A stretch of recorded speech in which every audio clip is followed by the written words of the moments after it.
guys, welcome back to my YouTube channel. So for today's video I'm going to be talking about my celiac disease. So let's get on to the video. Okay, so I'll start from the beginning like I do with all my other story times.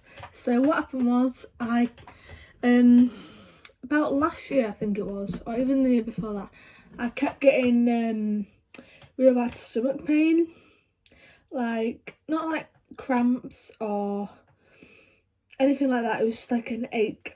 It was annoying me, and I just kind of dealt with it, and it was like on and off.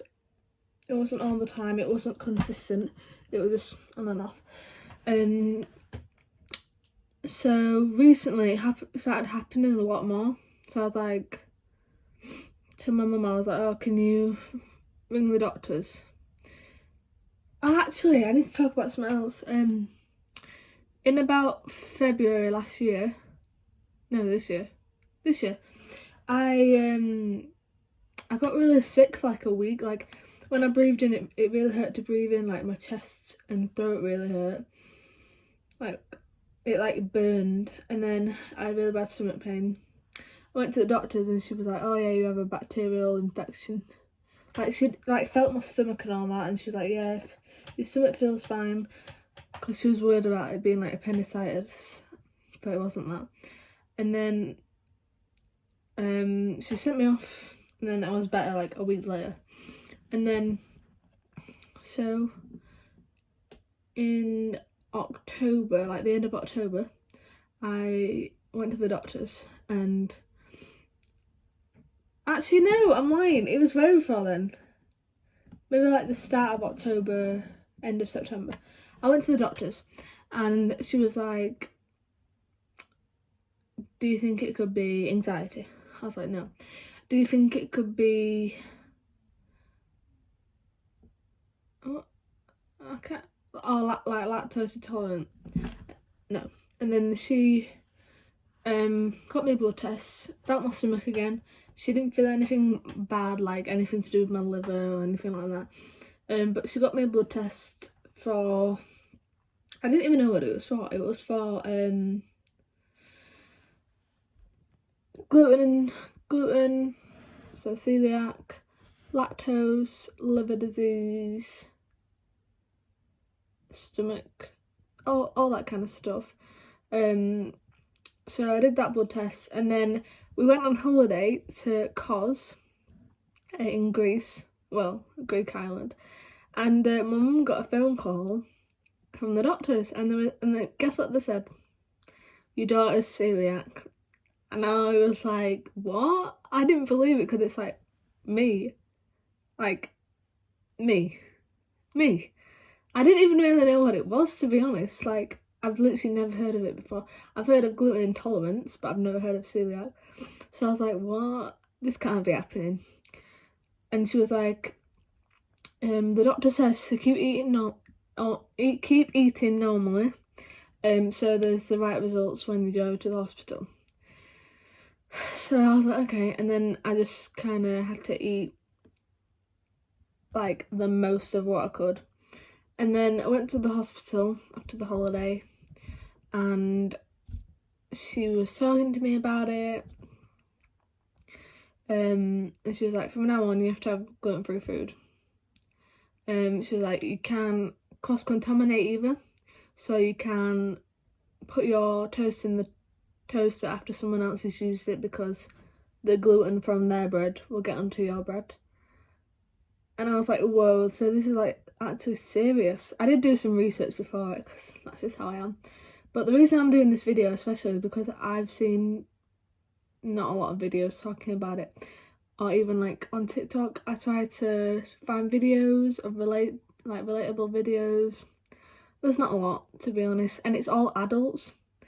And it's mostly women as well. I haven't seen one man with celiac disease, but it's mostly women.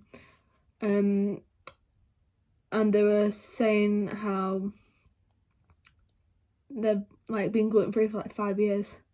Like there's no beginners on there. So basically, if you've got celiac disease, hope you can find a bit of comfort in this video. But yeah, So I started my gluten-free journey around the start of November. So this is my 5th week this week, being gluten-free. I've got my own cupboard downstairs. If you watched my Christmas Eve vlog, you would have seen it because I showed it in there. I know it kind of didn't have much context with it because I was waiting to do this video after Christmas. I'm also going to talk about how I dealt at Christmas time with it, because it can be hard when everyone else is eating all these goodies and you're just like, great, I don't get any of that. But I've been really good doing it, because what I've done, my dad got me my own toaster, so I can use a toaster without having to clean it out every time, and it's a lot less like stressful, like thinking about it, because I just got my own. So yeah, I've got my own cupboard. I've got my own butter and Nutella, for when I want to use that. But the thing is, I haven't got stuff like my own cutlery, my own plates, my own cheese. So it's not doing it like completely properly.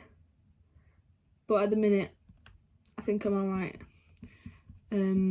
I have my own like cutting board, because I did used to like use the family one, but I'd have to clean it every time, and when you're in a rush in the morning, that's just not fun. So I got my own. Okay, so now let's talk about, I've actually brought some food up because I've got some foods that are like my favourites, just in case you want some recommendations. So I live in the UK, I live in England, so this applies to people in England who have it, because I got all these from Morrison's. Okay, so first thing, I got this gluten-free tiger bloomer. It's out of date now, so I'm a little bit left, but it's Warburton's and gluten-free, wheat-free, milk-free. So basically this is the best bread I've ever had. It's really hard to find nice tasting bread when it's gluten-free, because there's literally none. Like, the first bread I tried was like cardboard, and I was actually gagging eating it, but it's all I had to eat. Like, all I had was a sandwich and like crisps or something like that for lunch, so I had to eat it, otherwise I would have been hungry. But I was literally gagging, and that was at school, by the way. And yeah, so that's a really good bread. It doesn't taste like normal bread because it's tiger bread, obviously, but it tastes a lot better. And I remember not liking normal tiger bread, but that one's really good, so I recommend it. And then next I've got these. So this brand, Shah, is really good. They do all gluten-free stuff, and these are curvies. So basically like Pringles. They taste really good. They're actually proper like salty. It's kind of hard to read the ingredients though, because it's Swedish, or I think, or something. Yeah, down here. So they have potatoes, rice flour, potato starch, salt, fatty acids, oil, all that kind of stuff. So when you're looking at gluten-free stuff, you want to make sure that it doesn't just say like, you know, in the ingredients when it's like it doesn't have anything to do with flour or gluten, but at the bottom it says may contain traces of gluten, milk, nuts, that sort of stuff. You can't have that when you celiac, because even just a tiny little crumb of gluten would make you sick. So this doesn't have it, and this also has, it's also palm oil free, so good for deforestation and all that. So yeah, pretty good. I really like these. They only do 2 flavours at my Morrison's, barbecue and original, but I like original. But yeah, these are really good. And then the next thing is a sweet snack. So I know I haven't really showed like actual food but I feel like most of it is quite easy to find. Like gluten-free pasta, ham, cheese, it's all pretty much gluten-free. So take a look at these whispers. So I got these for Christmas. So if I'm looking at the back, it says it's got the ingredients, no wheat or anything, barley, anything mentioned, and then at the bottom it says may contain nuts, but that's it. It doesn't say may contain gluten or may contain wheat. So these are completely safe to eat. It's really good. And I'm really happy because Whisper's my favourite chocolate. I did not want to let go of Whisper. So yeah, they're my favourite chocolates. So yeah, that's just about the food. Since I've been gluten-free, I haven't been to any restaurants. So I don't really know. I'm a bit scared, to be honest. I don't want to go to a restaurant. Because what if they don't do celiac food and all my friends are there and I have to go to a different restaurant or something. So yeah, I'm a bit worried to go to a restaurant, but all I'll say is I've got celiac, which means they have to prepare everything in a completely different space, so there's no cross-contamination. The thing is, also, I feel like I'm being such a burden. Like, when I went to my friend's house, they had to get a special pizza for me. They've had to get a special cereal for me to live at their house.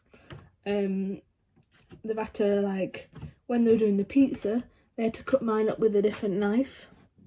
And it's really annoying. It's like a ritual you have to do, and it's just, yeah, it's not fun, and I feel like I'm being picky, but I'm not. Like, that's just what's supposed to happen. So yeah. Also, it's not fun when your friends are all eating food and they're like, oh, you do want some, Lola? And I'm like, oh wait, I need to look at the ingredients. And people still ask me, they're like, oh, can you eat this? And I'm like, I don't know. I haven't looked at the ingredients. I mean, most things, like, I know, but, like, you know, when it's, like, chocolate, for instance, it's hard to tell with that. Like, you have to look at the ingredients to make sure it's completely gluten-free. Okay, so what else did I want to talk about? Yeah, so I found out as well that from the doctor at the hospital, she said that celiac is actually, it's in your genes, but you're not born with it. It's actually triggered by something. So this person I follow on TikTok, she said that hers was triggered by a high stress event.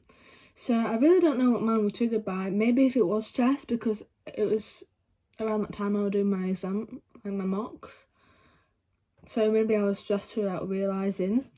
This is pretty crazy, isn't it? And she also said that I probably inherited it from my mum or dad, but they've both done blood tests and they've come back negative with celiac. So I'm just a weirdo. So it's probably likely that if I had children, they will probably have it. So what else was I gonna say?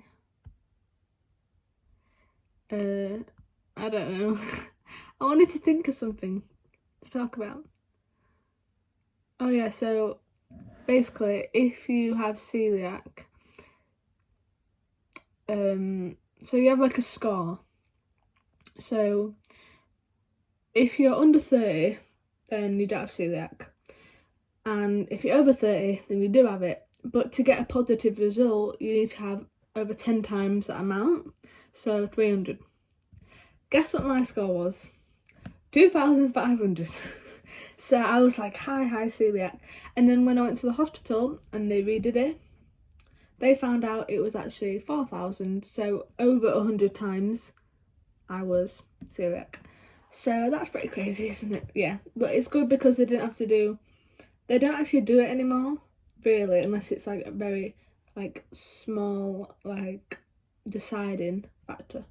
Do you know what I mean? Like, if the score is like 300, like just on the dot, then what they do is they put a camera down your mouth into your intestines, but they didn't do that with me because my score was way high enough.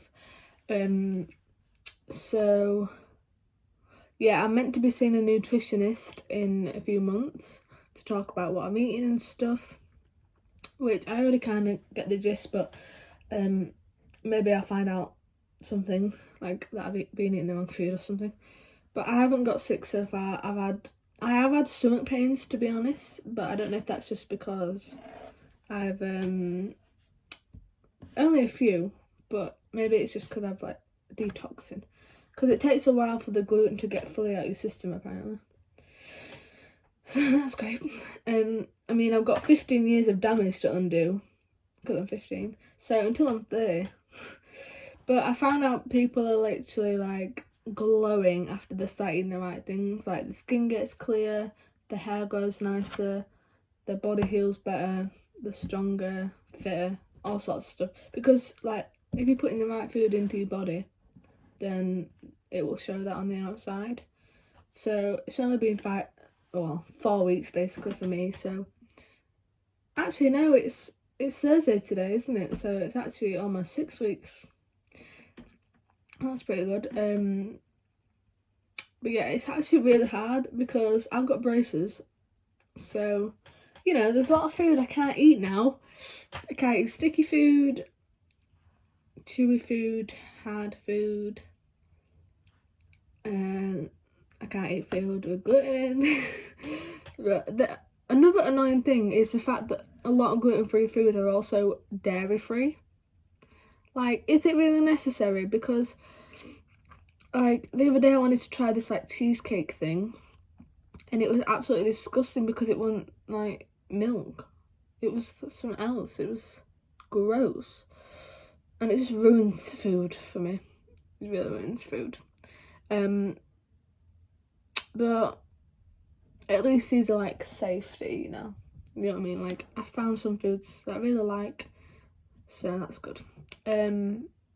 So let's talk about Christmas. So obviously at Christmas you have snacks and food and all sorts of stuff. So what I got myself a brownie, like a gluten-free brownie. No, one sec. A gluten-free brownie, and then I had some of it, and then I went downstairs. Well, I was in the bathroom, my brother knocked on the door and he goes, "Lola, was that your brownie downstairs?" And I was like, "Yeah," and he was like, "I've eaten it." Great. So I had a tiny little sliver of my brownie, and my brother had the rest. My gluten-free brownie. My older brother has been eating my gluten-free pizzas, and yeah, it's just annoying because it's like I haven't got barely any food as it is, and they're all eating my food. Because there's this chocolate cake downstairs that I so desperately want to eat, but I can't, and it just makes me sad. Like for Christmas dinner was alright because there was no gluten food, but I'm just like annoyed because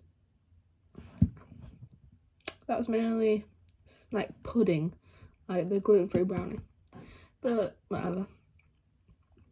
And also with my Christmas Eve box, my mum got these chocolates, and I straight away had to look at the ingredients to make sure I could even eat them. So yeah, it's annoying, but there's not really much I can do about it. I either eat gluten and get sick, there's high risk of cancer, diabetes, thyroid problems.